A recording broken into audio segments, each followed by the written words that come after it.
Keith Weed. Hello, Jim. I love the jacket. Now we're talking. Can I go and get a jacket?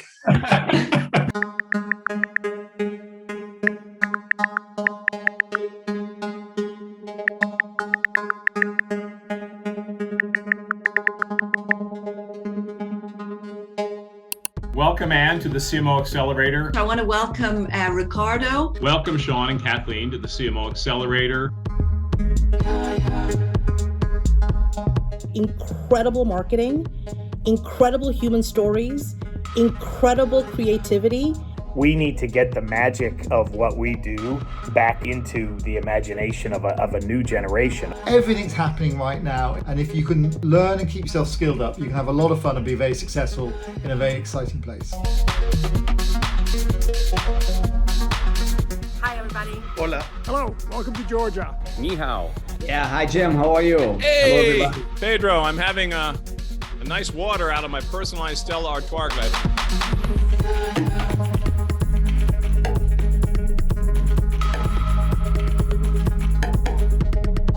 I have a friend here who wants to say hello before we sign off. I hear you're a dog lover as well. This is Teddy. We're going to have Anne live. I want to start with Katerina from BNY Mellon, who has a really great question in chat. I want to bring her in and ask her that one live. Hi. Hi. Oh my God. Well, thank you so much. The pace of change, it's amazing. Now, we can actually believe that the improbable is possible.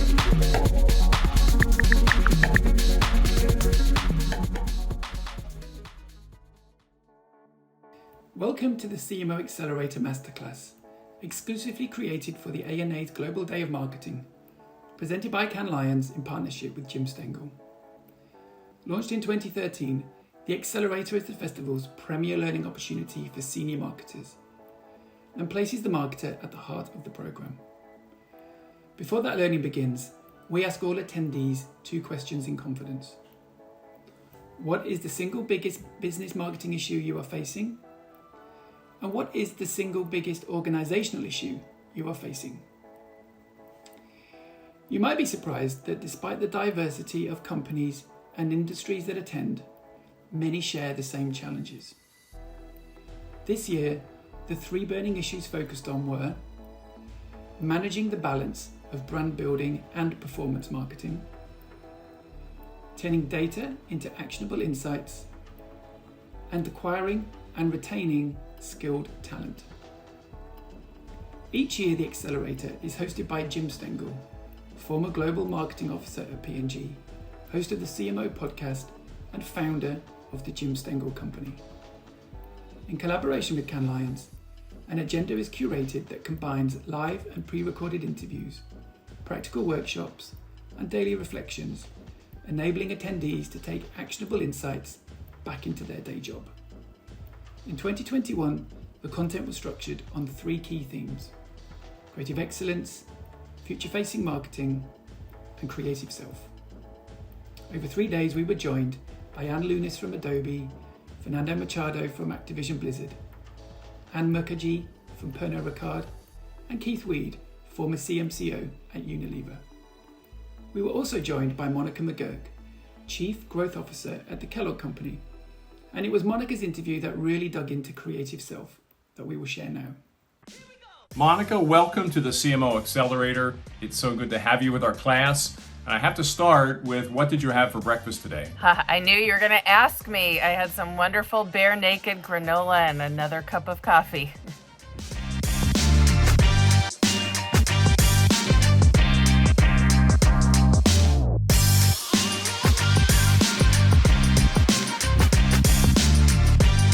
Was there a particular event or person in your career history that really propelled your career? I wouldn't say propelled, but influenced greatly. Very early in my days at McKinsey, when I was an analyst right out of undergrad, one of the very first studies I did was an operations transformation program. And the first work stream I was on was around the labor impact and the communication strategy with the union. This happened to be a primarily unionized organization. And my background, my father was a union member, and so this was a little bit emotional for me. I was very worried about the impact on the people. And I remember going into the first meeting with the senior partner to talk about what we were estimating to be the people impact. And I was quite distraught. And I remember I had my little chart, my bar chart, showing him the impact. And he saw that I was upset, and he did something really simple. He flipped the chart upside down and said, you could look at it as this many people and this percentage of people are going to lose their jobs. Or you could look at it as this percentage of people's jobs we're able to protect. And it just really hit home about the power of perspective. And I think what it's done is shaped me not to be naive, but to think about any situation I'm in or my business is facing with a spirit of optimistic realism. That's a good thought. Optimistic realism. Isn't that our role as leaders, to bring optimistic realism? Yeah, it's hard sometimes, but that experience really, it sticks with me to this day. I remember that conversation, and I think about it often. Listen, I want to zero in on one area with you right off the bat, and that is the creative self. And you and I know each other, and we've talked a lot about how to keep ourselves creative, and how to stay creative, and how to stay fresh, and how to stay energetic and bring our whole self to work. And I want you to start with a little bit of a philosophical question. Why is that important for you as a human being and as a leader? My MBTI type is ENFJ. And I thrive, I get energy from external stimulation, from people, but also from ideas and new environments. So for me personally as a leader, I need to get immersed in lots of different stimuli. And I view my role in creating a creative environment as connecting the dots a bit, seeing through intuition where something could go. So let's talk about the external stimuli for a moment. What do you do to ensure that continues to happen for you? Do you have rituals, processes, systems? Do you manage your diary in a certain way? But how do you intentionally do that, Monica? My ritual every morning, first thing, other than the cup of coffee, is to sit down and immerse myself in media. I am signed up for newsletters, I have journal subscriptions, newspaper subscriptions. But that's how I start my day every morning, is just an immersion in the external world. It's been a little bit more challenging during the pandemic, but another routine I have is to get out into the market. Now, Monica, I want to switch into the creative self in terms of, ourselves as people, human beings. And I know you have some interesting stories and learning here about keeping yourself creative and on top of your game and expansively thinking. So could you talk about how you keep your inside, Monica McGurk, creative? Yeah. And we've talked about this in the past, but I had this moment where this really came home to me. Long time ago now, but it was triggered by the death of a colleague. And he wasn't necessarily my best friend, but he was someone with whom I identified quite closely. We had both been analysts at McKinsey.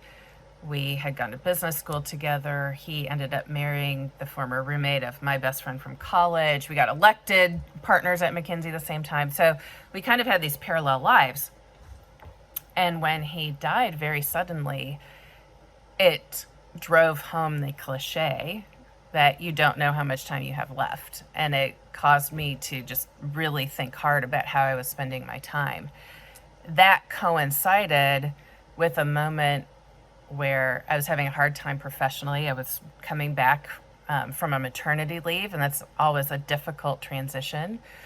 I had some stuff going on in my family with my brother that was very challenging. And I had this moment where I was not myself. I became yelly at work. I was not having fun. I wasn't fun to be with, that's for sure, which is the opposite of how I normally show up. And it was almost like having an out-of-body experience where you're floating above your head and you see yourself doing this and you're like, I can't stop this. So I just sat back and said, what's going on here? And I realized that I had been so focused on being all in at work and all in as a mom and a wife that I had squeezed out really all the pleasure from my life, the things that really did restore me, whether that was music or exercise. It was just, everything else was gone.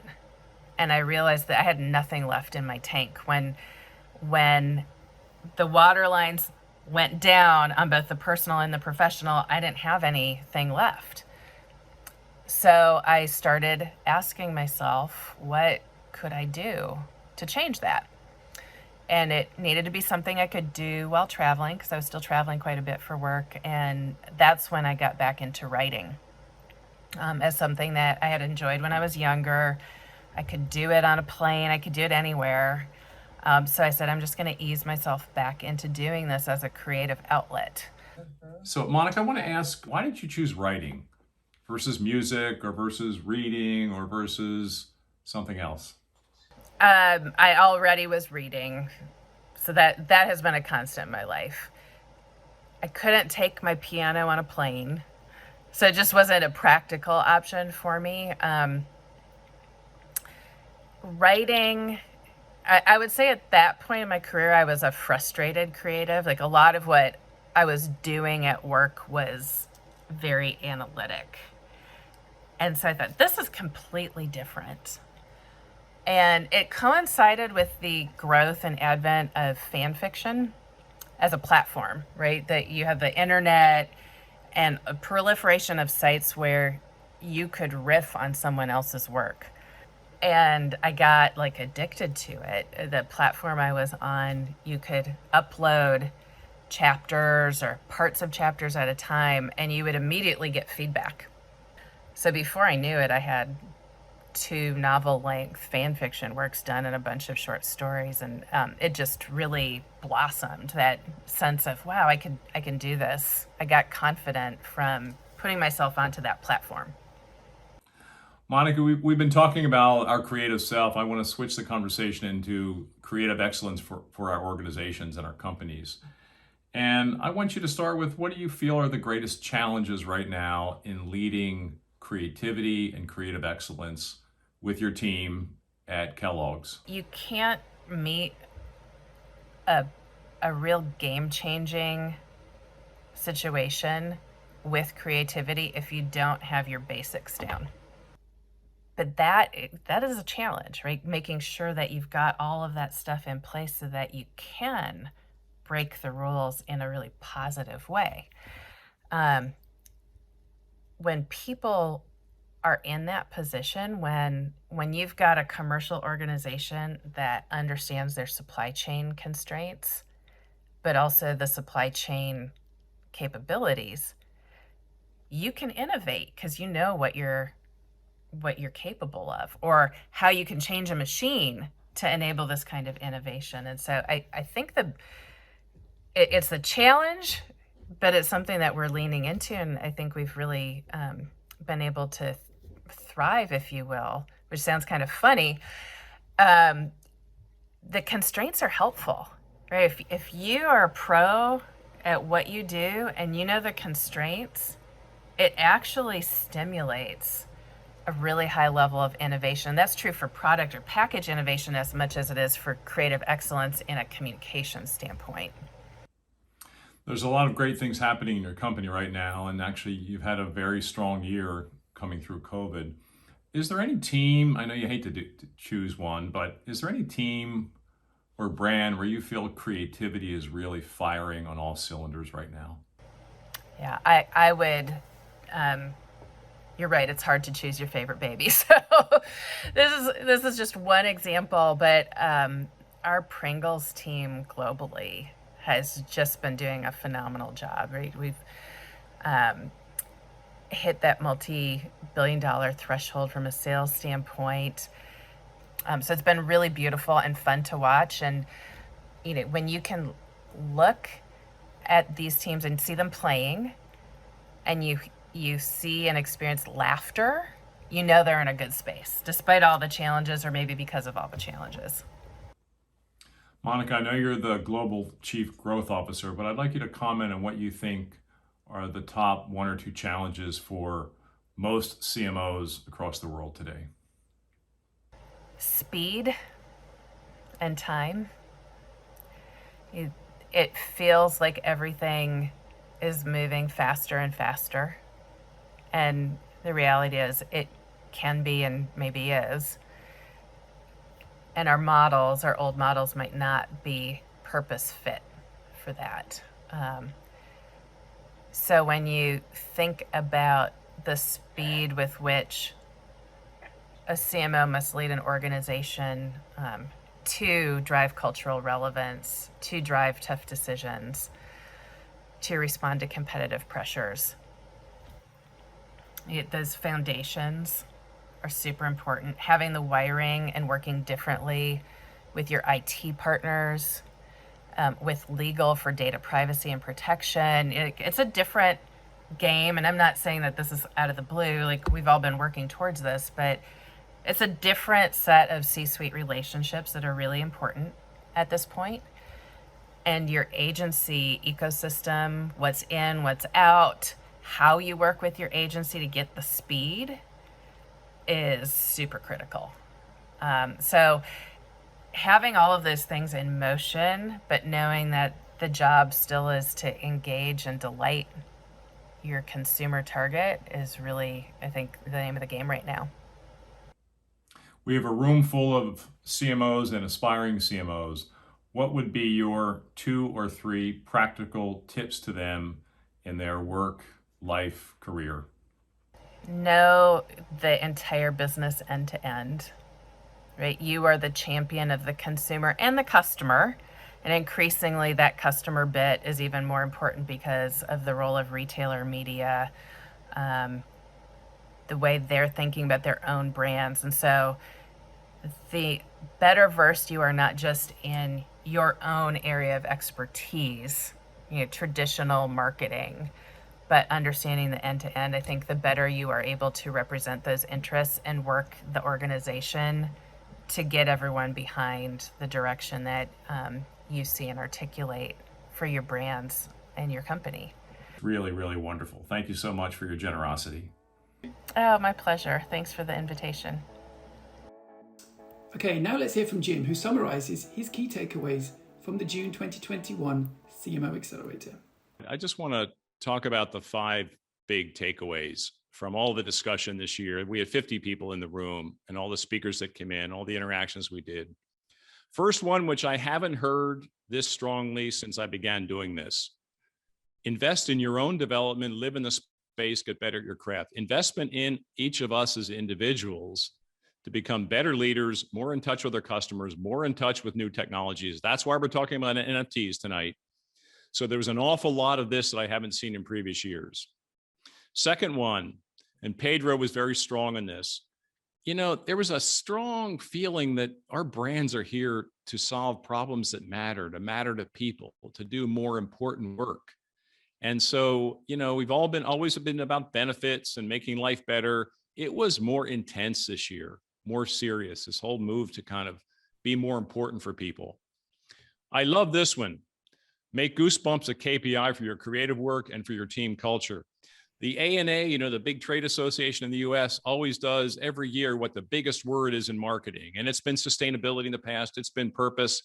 I say it's going to be goosebumps. I've heard this word used about 6 times this month.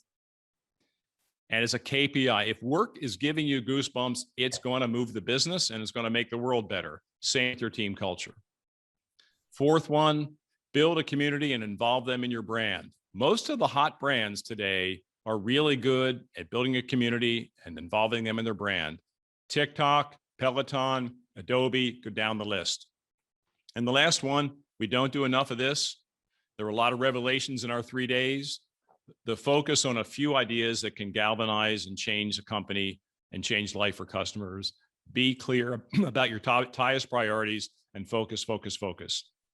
So Pedro Arip, I'm losing my voice. Come on in here. I want you to comment. You were a speaker in this great program with these great people. Just react to these takeaways.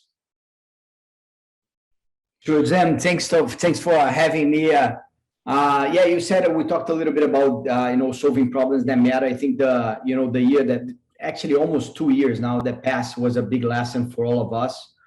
Because when you have a disruption to the level of the pandemic that we just had, then you see different things happening in the world, and you can learn from them. And for us, there was a big lesson, because some of our companies, they have the assets and the capabilities to solve problems that sometimes go way beyond the product that we sell. And during this pandemic, I think we kind of use those capabilities and that infrastructure that we have. And it was also another lesson that, because we faced that pandemic all over the world at the same time, we saw the true power of global collaboration when everybody's facing the same problem and they really want to solve it at the same time. So we leveraged that a lot, in the global teams, and it was amazing to see the level of ideas that we had were truly amazing. And the third aspect on that one is the agility that we had to do things. During COVID, if you really wanted to matter, you needed to matter fast, because it was an urgent issue, and the agility that we had, I think will never come back. So I think those are a lot of the work that came out, that we submitted actually to came out during COVID, and from a creative standpoint, we had this year the most number of prizes, and more than 70% of our total work was related to COVID. So the time that we had to develop that work was much shorter than actual. So sometimes I think these constraints can breed creativity as well, right? So those are some of the topics that we talked about. Awesome, Pedro. Thanks for that. Thank you, Jim, and thank you for watching. Another digital edition of the CMO Accelerator will be taking place in December this year, and we are planning to be back in person at Cannes Lions 2022. Please contact me for more details.